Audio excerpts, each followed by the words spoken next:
Hey everyone, and welcome back to Taking Up Space with Jordan. I'm your host, Jordan. And if you're new here, hi, welcome. I'm so glad you found this. And if you've been here before, hey, it's been a minute. I started this podcast as a way to inspire women everywhere to go after their dreams. And lately, I've got to be honest with you, I have not been feeling inspired at all. I wish I could blame it on the state of the world, on everything happening outside of these four walls. But the truth is, it was me. I'm ashamed to admit that I let myself lose faith in, well, me. I let fear creep back in. I let it set up camp and I let it start running things. And so today we're going to talk about it. But before we do, it's time for us to hold some space for joy. We're going to take we're going to take just a second, 30 seconds. I want you to close your eyes. I want you to count in your head for just a moment. And then I want you to think through just one moment of joy from these past couple weeks, because it's been a minute. I want you to think over these past couple weeks, something that made you laugh so hard, your stomach was hurting, made you just smirk a little bit and just like, you were like, that was good. Or just a moment of pure joy and pure happiness that you found. Maybe it was hanging out with your friends for that random Tuesday happy hour. Maybe it was seeing a butterfly because the monarchs are coming back. Maybe it was, you saw that Trump stormed off from an interview or something. Whatever it was, just find a moment of joy that you found throughout your weeks, and I want you to hold on to that for just a minute. I always like to share my moments of joy. And so for me, it was a few things over these past few weeks. It was getting to experience the first camping trip of the season, the smell of fresh air, the amount of sap that got into my dogs, but also just getting to witness my friend join the 30 Club and watching her step into everything that she's becoming. And a quieter win was realizing that I actually am starting to get a handle on my ADHD without medication. Not that that's like a huge flex, but for me it is, because I am somebody who just didn't want to go on medication specifically for my ADHD. I'm feeling a lot of joy in those ways. And so that's what's been so interesting about this way that I've been feeling, because life is always going to happen. But just taking a moment to actively seek out that joy, even if it's just a sliver of it, is sometimes the only thing that separates us from the bad days and the really dark spiral. So hold on to your joy, because we're actually really going to need it for this conversation. So as I mentioned in the beginning, over the past several weeks, I have been struggling to feel like myself. And the frustrating part is nothing was technically wrong. As I mentioned, I have been having moments of joy. I've also written and self-published a book, a whole ass book. I should be on the top of the world. And I was heading into the summer with plans, with people, with things I was looking forward to. But then this haze just rolled in and I stopped posting on social media. I started doom scrolling again. I was still showing up for people, still laughing and still cracking jokes, still going out. But there were these moments where it felt like I was watching myself from above, like I was an observer in my own life. And underneath all of that, there was somebody running their goddamn mouth. It was a mean, relentless voice. And unfortunately, it wasn't somebody else's voice this time. It was my own. And it was saying such awful things like, they know you're a fraud. You will always be that single friend. You don't deserve to be here. Just nasty, horrendous thoughts. And I'd still smile through them. I'd still laugh at the jokes. I'd still tell my own. And then I'd go home, walk my dogs, wash my face, go to bed, and I'd do it all over again. I was stuck in a hole that I had dug myself. And here's what was underneath it all. I wrote and published a book, and it is not flying off the virtual shelves the way that I dreamed it would. And instead of sitting with that disappointment like a grown, healed person would, I decided, apparently, quietly, secretly, that I was a failure.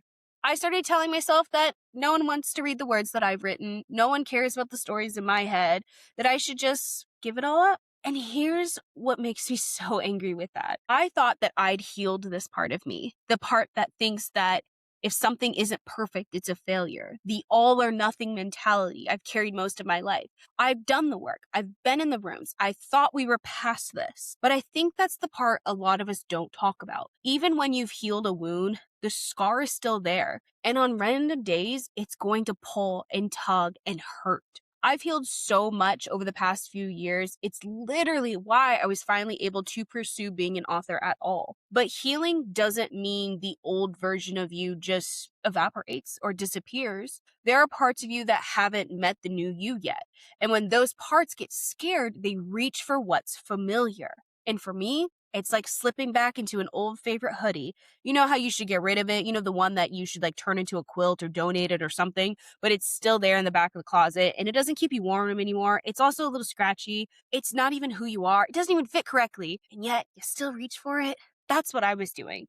The healed parts of me were working overtime to keep the routine going, to keep the flow I'd built for myself intact. But underneath all of that, I had gone on autopilot and fear had taken over. But then there's this other layer because it's never just one thing, is it?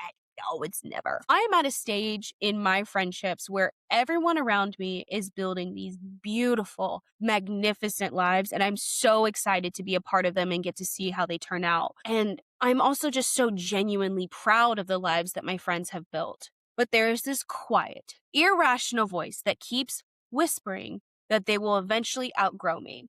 And here's the thing. This could happen. This is how friendships work. This is how relationships can go, is that some relationships do outgrow you, or you outgrow them. This voice kept saying they're moving into the next chapter and you'll be left standing there exactly where you are with nowhere to go.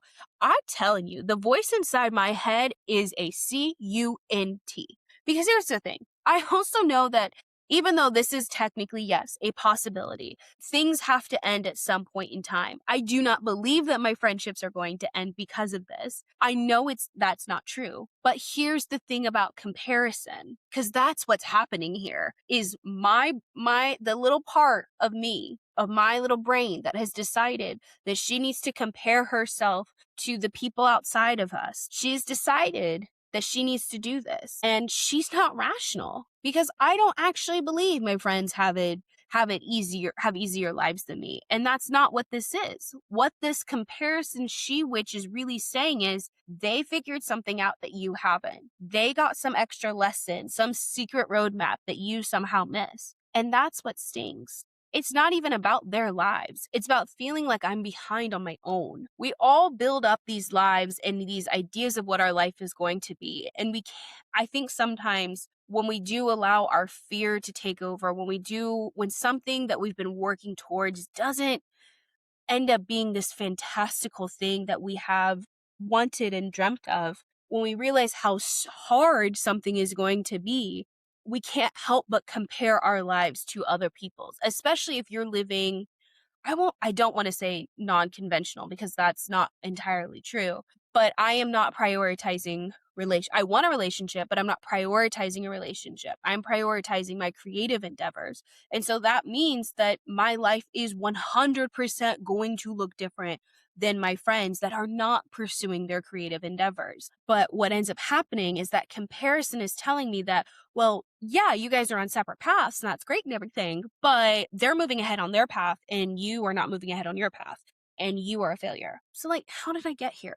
How did I get from that haze back to this damn microphone?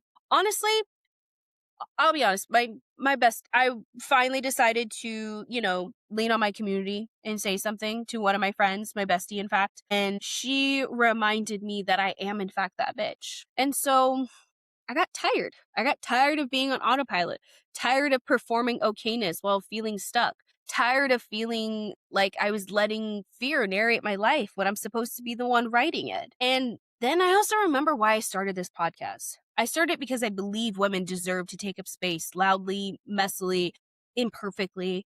And if I'm going to ask you to do that, I have to be willing to do it too, even when it's uncomfortable, especially actually when it's uncomfortable. So what? The book didn't go viral. That doesn't make me a failure. It makes me a first-time author who's still building her audience. Those are two very different things. And I'm genuinely choosing to believe that I am building my audience. I also know that my friends growing doesn't mean I'm being left behind. It means I'm surrounded by people who are actually doing the damn thing. And that's the exact kind of person that I want around me while I'm building my own life. From old wounds don't mean the healing wasn't real. They just mean that you've lived through something hard enough to leave a mark. And sometimes those marks are what make the story worth telling. Honestly, do not have a tidy bow to put on this one. I'm not standing here fully healed and back to 100%.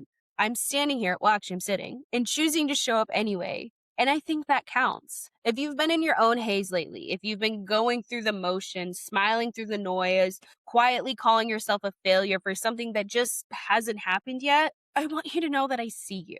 And I want you to know that showing up, even imperfectly, is still showing up. You're not behind. You are not being outgrown. You are not a fraud. You're someone who is still figuring it out. And that is damn sure more than enough. So here's what I'm asking from you this week. And yes, I'm going to ask this because community is the whole point of this thing. Drop a comment and tell me what's one thing you've been secretly calling yourself a failure for that actually just hasn't happened yet. It can be one word, it can be a whole paragraph, but let's put in the light together because these things lose their power when we say them out loud.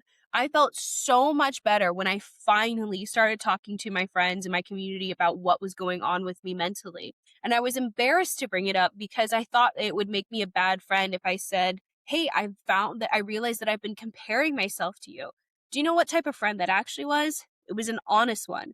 It allowed my community to see what was going to kind of actually fully put the pieces together on what was going on with me instead of continuing to guess and kind of tiptoe around me. And so let's talk about it. And if this episode resonated with you, you know the drill. Share it with a friend who needed to hear it because I promise you, she's out there in her own haze right now. And maybe she does need the reminder that it's okay to show up even if she's not 100%. And don't forget, if you haven't subscribed already, because I'm back, we've got a lot of ground to cover and you don't want to miss it. My name is Jordan. This is Taking Up Space, and I'll see you next time. Kisses!